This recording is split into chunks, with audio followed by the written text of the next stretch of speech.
Toujours dans votre acte du jour suñ fa jógee dañuy desandi toujours ci li nga xamante ni mooy pose première pierre ci lycée bi nga xamante ni ñu ngi ko doon def fële ca Passy ci kaddu yi nga xamante ni moom leaderu parti Pastef di premier ministre jot na ko yëkkati ci biir loolu nag moom Ndiack Ba ancien animateur de la RTS télé ci poste def na ci daal jàngat bu am solo jëmale ko daal ci kaddu yi nga xamante ni yëkkati na ko mu daal di koy weddi ba mu set wecc xamal ni que lépp loo xamante ni wax na ko foofa ca diwaanu Passy amul dara du ci dëgg léegi kii di kilifa nag su taxawee di wax yaakaar naa ni lépp lu mu war a wax dafa war a doon dëgg ndaxte li muy wax tey ji ay vidéo ñoo ko daal di firndeel jëmale ko ci régime président Macky Sall nañu déglu ji la réaction de Ndiack Ba télé ci poste. wàññi nañu dund bi ci loo xam ne ñoom nekk nañ fi ay at wàññiwuñu fi dara du ceeb du diwlin du courant du essence bi du gasoil bi dara wàññiwuñu ko fi ñu ñëw fekk fi bor bi ñu fi fekk. man vraiment dama am gàcce su ma dëggee en tant que suñu premier ministre un premier ministre du Sénégal di wax loo xamante ne du dëgg en tant que suñu premier ministre koo xamante ne dafay représenter lu bari Sénégal taxaw di fenn vraiment damay am gàcce yow koy wàññi nga te loo wàññi ay 15 francs ay 10 francs ay 20 francs waxal rek wàññi nañu mburu bu doon jaar 150 tegg nañ ci ñetti dërëm maanaam 15 francs essence bi doon jar par exemple 750 wàññi nañ ci benn juróom-ñaar wala fukk ak juróom nga def say bilan def say chiffre nga génn ci ñi fi nekkoon mais pourquoi saa yu ngeen waxee ñi fi nekkoon mosuñu ko def te alors que ñi fi nekkoon nu ñuy def defu leen sa xaaj bi mais Ousmane Sonko pour ma dëggal ne waxoo dëgg da ngay fen fii nag koo fi wax da ngay fen mu ne non yarawul waru ko Ousmane Sonko mais Ousmane Sonko ñaata yoon dafay taxaw di traité Macky Sall de fenkat en tant que président de la République Ousmane Sonko ñaata yoon la fi taxaw di traité ay kilifa ay baayu jàmbur ay sàcc ay fenkat kon bu fenee duñ ko naan da ngay fen su ma ko waxoon ci français dafay rafet yaa manti mais ci olof laa koy wax parce que nag olof la ñu dëgg dafay fen te lii may wane ne dafay fen reportage bii du RTS de Africa News la bu président Macky Sall wàññee dund bi ci jafe-jafe yu métti amoon fi Covid am dëkk bi métti baril pétrole bi yokk ci la Macky Sall wàññee dund bi ñëpp a gis seen bopp. Reportage. Désormais au Sénégal, le prix du litre d'huile connaît une baisse de 100 francs CFA, passant de 1200 francs à 1100 francs CFA. Le riz brisé de 15 000 francs CFA passe à 13 750 francs CFA. Le sac de 50 kg et le kilogramme du sucre de 625 à 600 francs CFA. Aujourd'hui, nous avons encore des marges budgétaires, en tout cas, qui nous autorisent à fixer les prix à ce niveau-là. Naturellement, si disons quand même le bouchon arrivait à sauter, bien sûr, donc on en tirerait les conséquences. Mais ce qui est important, c'est que nous avons cette volonté donc de soulager les ménages. bu baax a baax ndax lim nu gën a jàppalee mooy si carburant bi jamono Ablaye Wade mi ngi nekkoon ci 800 francs essence bi mi ngi nekk si 675 bon 695 mi ngi nekk moom la jamono si Macky Sall gasoil bi mi ngi nekkoon 700 léegi wàcc na ba 595 kon ça veut dire que ñun grâce à Macky Sall ñu ngi si gis suñu bopp bu baax a baax ñu ngi sant Macky di ko gërëm bu baax. boo paree tamit ni ngeen wàññee prix carburant bi maanaam essence ak gasoil bi non seulement dafa tuuti mais amul sens parce que boo demee ba wàññi gasoil wàññi essence mais population bi da ci war a gis boppam mais du question ko yor oto bi rek. c'est pas forcé que am naa oto ñëpp am oto ku ne xam ne ñu am oto Sénégal bariwul da nga gis quartier lëmb 10 personnes ñoo fay am oto quartier boo demee ci banlieue bi da nga gis quartier lëmb 10 personnes ñoo fay am oto wala 5 personnes bu ñu waxante dëgg xëy na ñooñu dinañ gis seen bopp as tuuti li ngeen jot a wàññi mais ki nga xamante ne dafay paas di dugg car rapide mais bu ngeen wàññee carburant bu dee li ngeen wàññi jaar na yoon mais paas dafay wàññeeku da ngeen di créer tarif yu bees ki doon fay 300 francs di jël Ndiaga Ndiaye di dem Dakar léegi 250 francs lay fay mais loolu mooy njëriñu population bi gis boppam ci wàññite ah ki doon dem Thiès wala Touba di dugg car di fay 1500 léegi 1200 lay fay population bi loolu lay sentir ni carrément wàññi yéen gasoil wàññi essence mais doo ko defal borom particulier kese ñi nga xamante ne oto la ñu yor non non non non seen wàññi bi amul sens waaw parce que population bi gisu ci boppam lii mooy dëgg. bu baax. Plus de 350 milliards de francs CFA sont mobilisés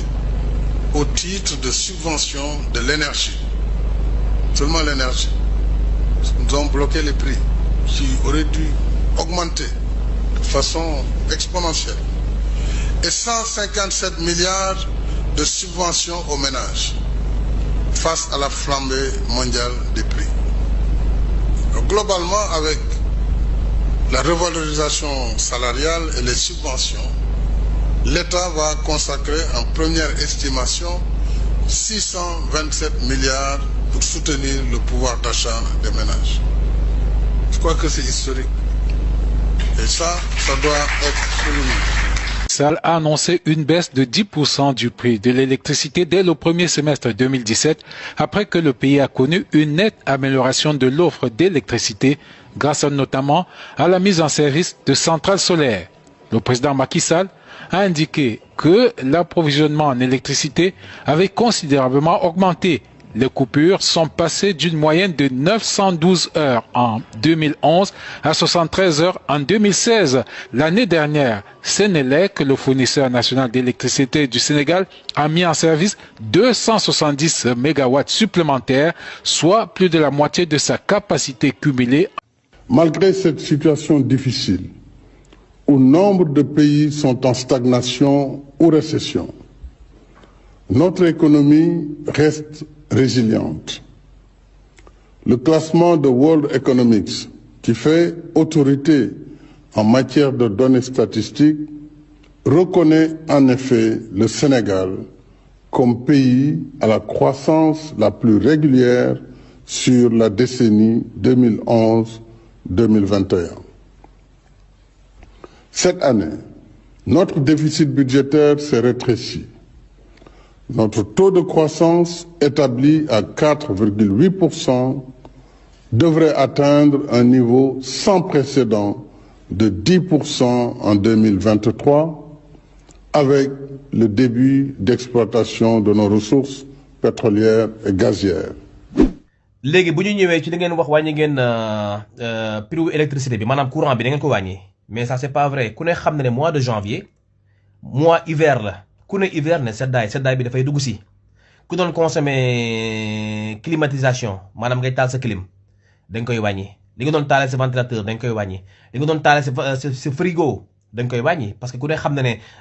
seddaay doo soxla loolu yépp waaw boo ci doon consommer 100 di nga ko wàññi ba 30 loolu mooy dëgg kon par la force sa consommation courant dafay wàññeeku mais je vous prends en témoin bu ñu demee de mois de mai ak juin ba tàngaay ba dugg dëggantaan été ba dugg tàngaay ba dugg da ngeen xam ne courant mosul wàññeeku sama vidéo bi paye leen ko incha allah rabbi yal nañu yàlla may fekkee ak tal ba mois de mai juin juillet ba tàngaay bi takkarnaase ngeen xool ndax seen courant wàññeekuwul wala wàññeeku na man góoma loolu. la ñuy xaar ci homme politique mooy nañu njëkk a xool ndax ku jub la fi mu jaar yëpp ndax Moustapha jël dërëm bu moomut. est-ce que ku ragal boromam la ci alalu réew mi ñu xool est-ce que ku bëgg réew mi la patriote la est-ce que ku am xam-xam la est-ce que am na gis-gis ci réew mi kooku bu ñëwee laaj leen même bu bokkul ak Ousmane Sonko parti jox leen ko ndax su ngeen ko joxee mu defar waaye kenn du tànn nit parce que ñoo bokk waaso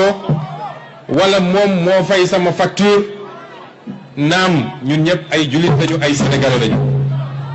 te nit ñu yoree mooy solidarité waaye solidarité ci la nga moom solidarité ci la nga liggéey ñàkk ko waaye solidarité ci alalu réew mi musul jëmale réew kanam. Ousmane Sonko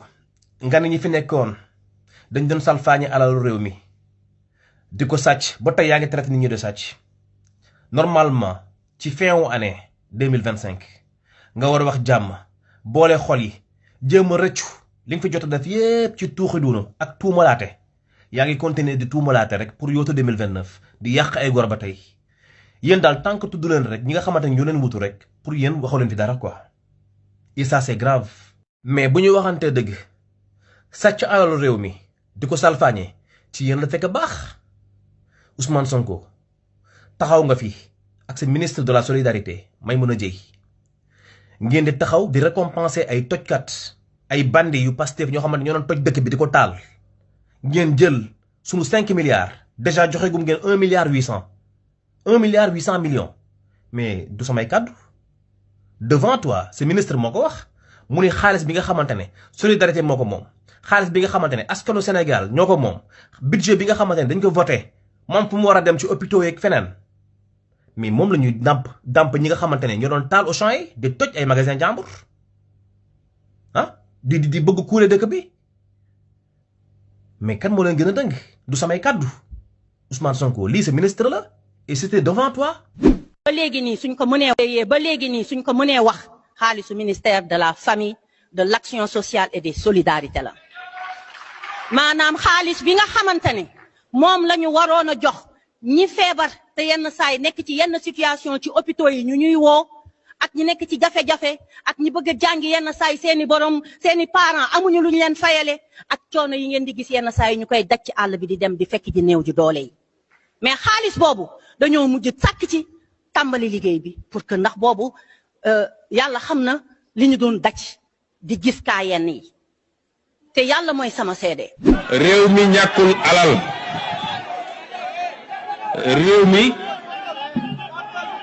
réew mi ñàkkul alal waaye dañoo sàgganee suñu alal dafa am combat boo xam ne ñoo ngi ciy liggéey lu bëree bëri mën naa leen wax ni lépp loo xam ne alalu réew mi la woon ci wàllu phosphate ci wàllu zircon ci wàllu or ba ci nag li monsieur le maire tudd léegi muy wàllu pétrole ak gaz bu soobee yàlla ci li ñuy liggéey fi mu toll nii dana dellu si ci loxo réew mi dinañ ko téye moomal ko suñu bopp te loolu rek développé na réew. déjà ci mbiru pétrole ak gaz da ngeen ne woon avant ngeen di ñëw ñi fi nekkoon jaay nañ pétrole bi yépp da ngeen ne woon ñi fi nekkoon muy président Macky Sall ak ñu ànd ak moom ba ci rakkam Aliou Sall naan nañ pétrole bi won nañ ko jaay nañ ko maanaam Sénégal amatu ci dara loolu ngeen njëkkoon wax pourtant premier baril de pétrole bi ci seen gouvernement la génne yéen ko njëkkatee premier baril de pétrole bu ñu exploité mais ci loxo Diomaye lañ ko teg devant toi Ousmane Sonko devant ce ministre Birame Souleye Diop ban pétrole lañu jaay. Le quota des pays producteurs de pétrole désormais sous votre magistère. J'en profite pour vous féliciter l'ensemble du gouvernement, féliciter l'opérateur Woodside et féliciter aussi le peuple sénégalais et leur dire notre engagement à faire bon usage de ces ressources pour les générations actuelles et les générations futures. bu dee wàllu contrat mais bu la neexee nga renégocier say contrat ku ne xam na ne pétrole Sénégal amul makkaama exploiter pétrole li nga mën rek mooy ñu saytu ñu xam ne kat fii am na pétrole te loolu c'est pas sûr da ngay saytu rek ay machines ñoo koy def mais capacité biy génnee pétrole bi exploiter ko vérifier ndax am na fi pétrole brut bu jaar yoon mais loolu c'est des sociétés qui le font sociétés étrangères la ñoom ñoo koy def et ça c'est un coût loolu Sénégal amul njëgam ëpp na sa budget Sénégal li nga mën rek mooy négocier ak ñoom ñu génnee pétrole bi nga ci am benn pourcentage te loolu benn àpp la bu jeexee Sénégal mooy moom pétrole am mais nii lay demee exploitation pétrole nii lay demee te yéen pétrole bi bu ñu commencé exploiter ba tey mais ñu ngi reverser état bu Sénégal xaalis te boobu ba tey les sociétés pétrolières yi nekk Sénégal mais lu ñu reverser état bu Sénégal ci xaalis kenn xamul lu mu toll. mais ba tey mosu leen ci publier benn rapport ngeen ne bu ñu commencé exploitation pétrole bu Sénégal ba tey état bu Sénégal jot na nangam amul daray transparence kan moo leen gën a lëndëm. Ousmane Sonko ci wàllu leb bi ngay wax état bu fi nekkoon da doon jéggaane di leb Ousmane Sonko bu ngeen sañoon kat FMI teg leen ci code ngeen am xaalis bu ngeen sañoon kat banque mondiale financé leen ngeen mën a am kat départ ngeen gouverner. mais pexe ngeen amul ñaata yoon la le ministre de l'économie et du budget dem fi New York ak sa délégation pour négocier ak waa FMI pour Sénégal en financement bu Banque mondiale mais boobu tey naada parce que rapport caché dette cachée bi ngeen wax tey mais rapport lañ leen laaj bu transparent boo xamante ne Cour des comptes moo koy saytu mais amul au contraire rapport caché moo am parce que rapport bi génneewu leen ko ay tuumalaate la mais tubaab bi doful tubaab bi xam ne luy dëgg bu ngeen waxoon dëgg ngeen génnee lu leer nañ mais tubaab bi financé leen danaa ñii dañoo jóg mais wax bu dugal Sénégal wala bëtiku di leb ay Côte d'Ivoire di leb ay Mali loolu mooy gàcceel Sénégal dem eurobond leb fa ay milliards yéen bi ngeen ñëwee ba tey ci 2 ans leb ngeen lu ëpp 10 000 milliards zéro réalisation leb fayaat bor leb fay salaire fay bor ngeen fi nekkee recouvrement yi ngeen di def yépp ci wàllu taxe impôt mais ay salaire ngeen koy fay ak ay bor lan ngeen fi réaliser mais président Macky Sall ci 12 ans lu mu fi leb bu motee 17 milliards ci la yem 17 000 milliards ci la yem bu motee 17 000 milliards ci la yem ci 12 ans laa wax de yéen ci 2 ans même pas 2 ans 10 000 milliards et quelques leb ngeen ko fi ban njëriñ la amal Sénégal mais président Macky Sall lu mu fi leb ci 12 ans mais ñëpp ñu ngi ci teg seen bët réalisation yaa ngi fi ne fang lépp lu fi baax c'est président Macky Sall actuellement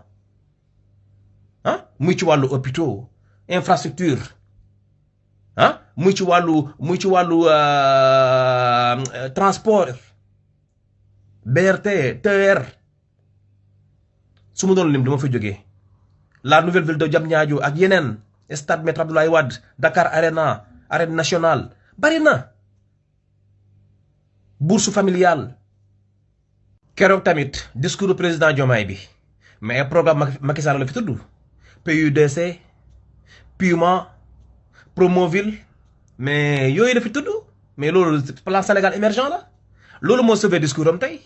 mais discours am amul dara loo xamante ne war na ko mën a joxe fi comme bilan wala réalisation mais programme PUDC la fi tudd Puma Promoville te loolu yëpp ay programme Macky Sall la bëggoon naa décortiquer message bi sax mais bon des fois da nga naan bon perte temps la quoi jaru ko parce que moi je m'attendais à rien du tout xamoon naa discours bi du dara donc liggéey leen réew mi te ngeen bàyyi wax te ngeen bàyyi ñi fi nekkoon dañoo liggéey mu leer nañ même ñu ànd ak yéen sax xam nañu président Macky Sall dafa am bilan il a travaillé ce pays il a transformé ce pays waaw ku yàlla defar nag saay-saay mënu kaa yàq liggéey leen wax taxul biir fees sénégalais yi sonn nañu bi nga ñëwee ba tey wax rek seen discours mësul changé li ngeen digoon askan wi boobu ba tey defu leen ci dara ku nekk yaa ngi sóoraale 2029 sénégalais yi nag defuñu nag ba leen di joxaat réew mi nag yéen même pas 2 ans ngeen mel ne ku nekk fin rañ mais ni ngeen nekkee ni sénégalais yi découragé loolu président boo doon am 2 mandats la booy di waaji dem sax la doon dal gars yi commencé découragé nam ma changement day fekk nga def 2 mandats sax mais même pas benn mandat sax amagu leen ko seen premier mandat jeexagul sénégalais yi découragé ngeen mel ne ku nekk fin rañ ba pare tiitu leen ci ngeen di fëgg seen dënd naan def nañu lii mel na di ngeen di liggéey réew mi alors que non mais quand même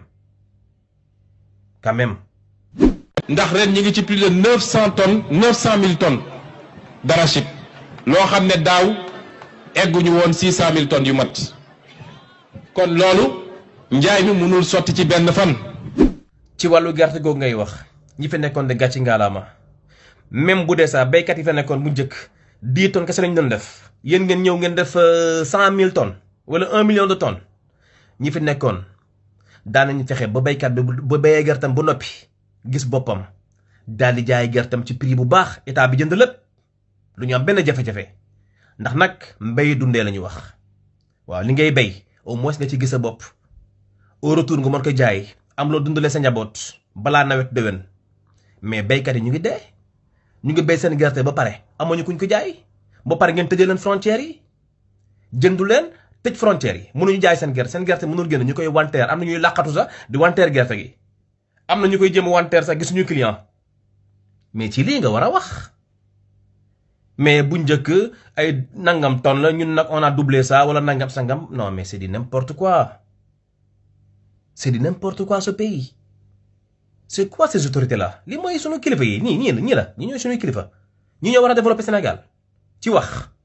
ba falu continuer di wax taxul biir fees wax taxul biir fees Ousmane Sonko. kon ñoo ko déggandoo moom leaderu parti Pastef bi mu ne wàññi na dund bi daal ci diir bu gàtt bi nga xamante ni egsi na au pouvoir alors que régime yi fi nekkoon muy régime mu président Macky Sall nekk nañ fi at mosuñu ko wàññi mu doon nag ay wax yoo xamante ni dara du ci dëgg waxu yu daanu ci saret la amul dara loo xamante ni bi ngeen ñëwee wàññi ngeen ko du ceeb du diwlin du essence du dara essence bi wàññi nañ ko ñaari at ci ginnaaw te teewul tey ji yéen a ngi soog a wàññi li nga xamante ni mooy 10% jëmale ko daal ci wàllu électricité bi alors que yeneen dëkk yi nga xamante ni mooy Côte d'Ivoire di Mali ñoom ci seen bopp ñooñu gën a yombale essence kon donc li muy wax dara du ci dëgg kon nag gàcce la tey ji ñu gis un premier ministre jàkkaarloog askanam en tout cas mu war a wax leen dëgg mais mu leen di wax ay wax yoo xamante ni yu safaanoog dëgg la ginnaaw loolu nag vidéo président Macky Sall bi nga xamante ni dafa toog ci bopp pouvoir bi à partir de 18 mois lépp mu daal di koy wàññi kon yaakaar naa ni mu doon des révélations yoo xamante ni moom Ndiak Ba télé si poste indi na ko daal di démonter pièce par pièce bépp fen boo xamante ni kii di leaderu parti Pastef yëkkati na ko foofa ca diwaanu passé doon na nag gàcce en tant que un premier ministre du chef du gouvernement tey ji moom mu waroon teg ay jéego wane ay preuve mais toujours mi ngi nekk ci tànku Macky Sall di ko critiquer suba ngoon guddeeg bëccëg en tout cas mu doon daal ay révélation de Ndiak Ba télé ci poche.